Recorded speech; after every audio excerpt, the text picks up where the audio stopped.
বাদাম চাটনি বানানোর জন্য কি কি লাগবে একটু বলে দিই।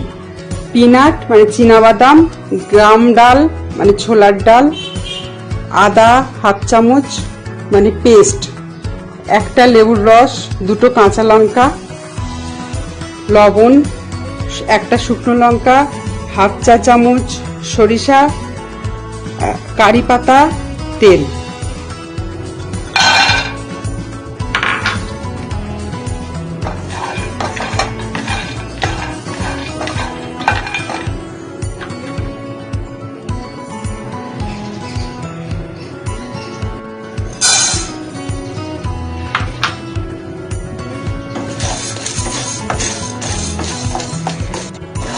ছোলার ডালটা ভাজার সময় হেভি সেন্ট বার হচ্ছে।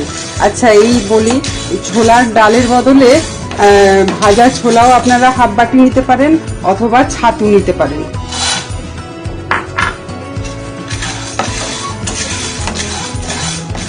একদম ঠান্ডা হয়ে গেছে, এবারে আমি মিক্সিং জারের মধ্যে ঢেলে নেব।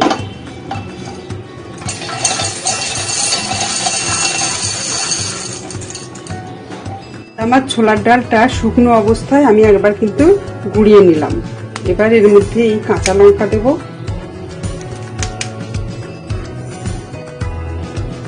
লবণ দেব, জল দেব,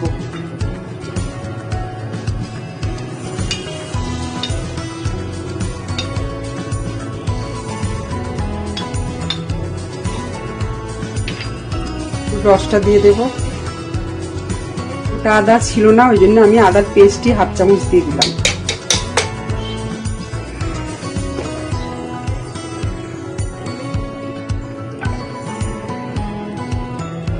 আচ্ছা এর মধ্যে একটু জল লাগবে, সেই জন্য আমি এইটা ধুয়ে ওর মধ্যে দিয়ে দেব।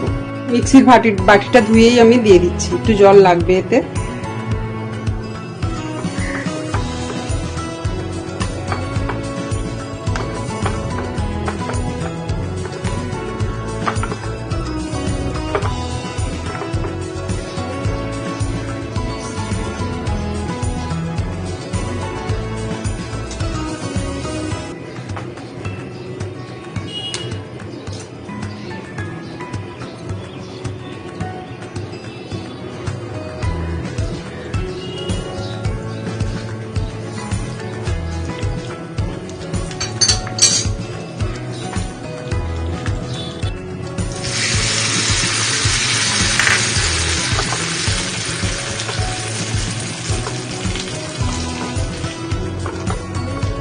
বাদামের চাটনিটা আমার পুরোপুরি রেডি হয়ে গেছে।